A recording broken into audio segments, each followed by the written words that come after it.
In this video we will have a look at the basics of bipolar junction transistors.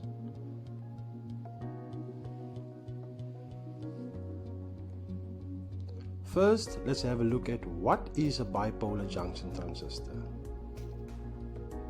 A transistor is a solid-state electronic device used for switching and amplification in a circuit. The word bipolar in a transistor means that both charge carriers are present in the transistor depending on the type of transistor. Types of transistors. There are two types of bipolar junction transistors, namely the NPN type transistor and the PNP type transistor.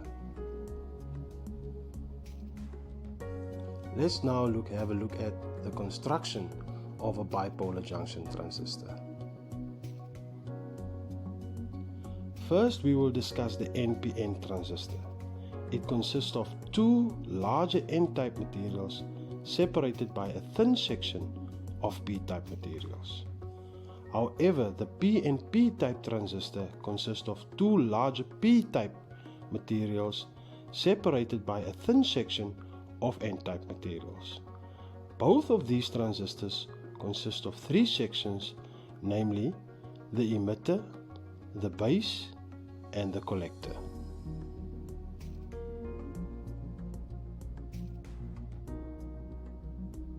Let's have a look at the functions of these three transistor sections. The emitter, which supplies majority charge carriers, in example holes or electrons, to the other two sections. The collector, which collects these charge carriers, holes or electrons. And the base, which is the middle section between the emitter and the collector. Let's now have a look at the operation of an NPN transistor.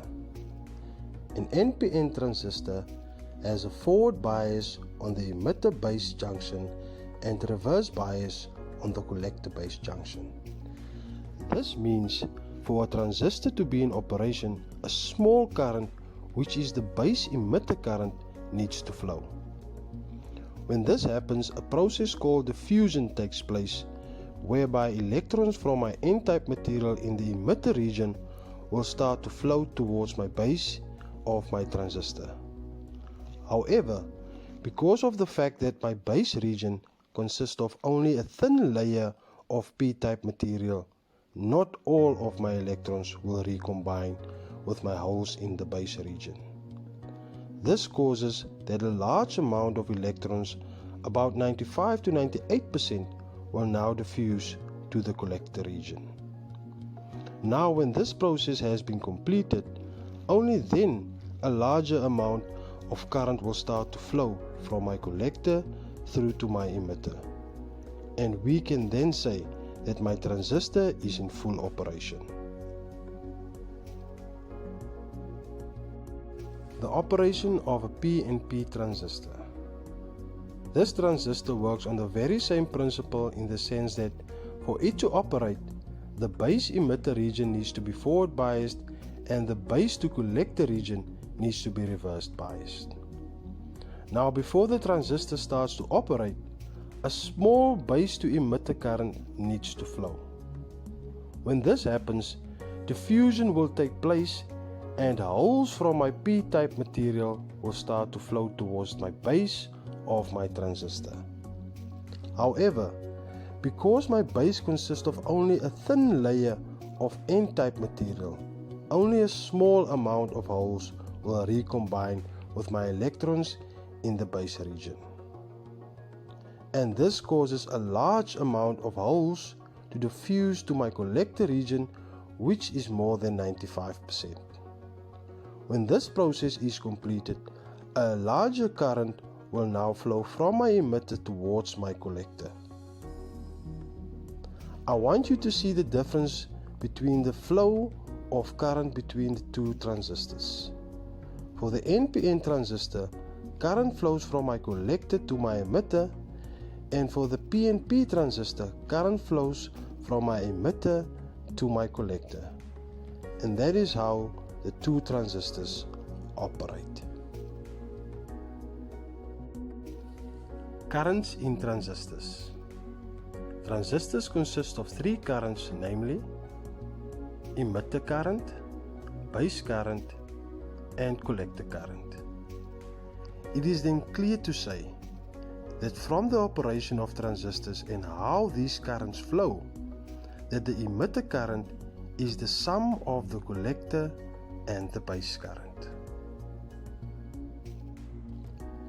Transistor circuit configurations. A transistor may be connected in one of three basic configurations, namely common base configuration, common emitter configuration, and the common collector configuration. Let's now have a look at the common base configuration. In this configuration, the transistor is connected with the base as the common terminal. The input is applied between the emitter and the base terminals, and the output is taken between the collector and the base terminals. Common emitter configuration. In this configuration, the transistor is connected with the emitter as a common terminal. The input is applied between the base and the collector terminals, and the output is taken between the collector and the emitter terminals. Common collector configuration. In this configuration, the transistor is connected with the collector as a common terminal. The input is applied between the base and the collector terminals, and the output is taken between the emitter and the collector terminals. Thanks for watching, and stay safe. And make sure that you subscribe for more interesting videos.